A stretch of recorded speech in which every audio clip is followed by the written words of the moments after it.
Hello, I'm Luke Hatfield. I'm joined by Tim Spears, Wolves correspondent here at the Express and Star. Obviously a big game on the weekend against Aston Villa and a big crowd too. Yeah, a huge crowd. It's a modern stadium record at Molineux. Since the stadium was rebuilt in '93, I think it's 30,239.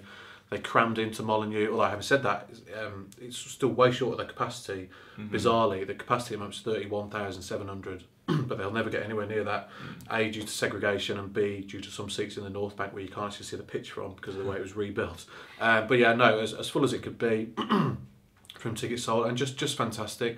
Obviously well short of the record of Molineux from years gone by, 60,000 in 1939, but the biggest since 1981, and kind of we may see it broken a few more times this season. I mean, nearly broken for the Middlesbrough game on the opening day of the season. The record before that was set from the Chelsea FA Cup game, which is only back in February.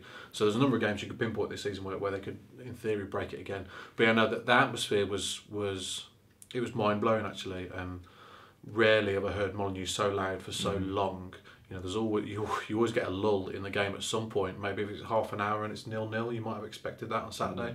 But the fans just kept going. The noise was incredible for both goals. You know, the roof just came off the place. And it's just great to hear, you know, there's such a feel-good factor around the place at the moment. Yeah, and you reckon having an attendance like that at Molineux, that kind of atmosphere, that raucous, like, cauldron of sound, do you reckon that's going to boost the players up if they get that week in, week out? I'm not saying they will do that, but if it is around, is it going to boost the players up? I think the players they have, yes, it will. I mean, we've seen plenty of times in the past where a massive crowd's come to Molineux and the players have froze and they haven't risen to the occasion. We've seen it a number of times in the past few years. But these guys, you know, they've played for Porto, Atletico Madrid, they've played in the Champions League. They're big game players, you know, a big crowd doesn't faze them, and they enjoy and they relish the big occasion. This Diogo Jota, you know, fully expecting him to be a top player, and Ruben Neves, you know, in Europe over the next 5 years, 10 years, they've certainly got the potential to do that. So yeah, these kind of games in the Championship, you know, don't faze them at all.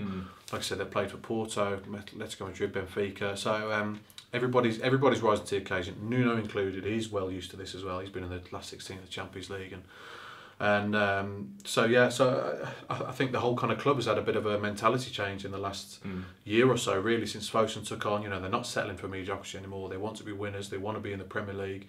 And everyone's following suit at the moment. Yeah, and let's say, I mean, the run which Wolves are on at the moment is something to behold, and really is. If by some stretch of the imagination they get past Manchester City in the EFL Cup and they get a home draw with another big side, could we see that record topped again? Yeah, but potentially could. Like I said, it's a bit of a weird one with the ticket sales. Like I said, there's a certain amount that can't be sold, but they have spoken this season already. A couple of weeks, Laurie Dalrymple reopening the temporary stand, which is in the corner in between the South Bank and the Billy Wright stands, which was opened many years ago now, called the Graham Hughes stand. Temporary stand. It's got about 800 seats. They've already mentioned about reopening that potentially, so yeah, that could bump another 800 onto the attendance as well. So yeah, absolutely. Yeah. So for all the latest Wolves news, make sure you head to expressandstar.com.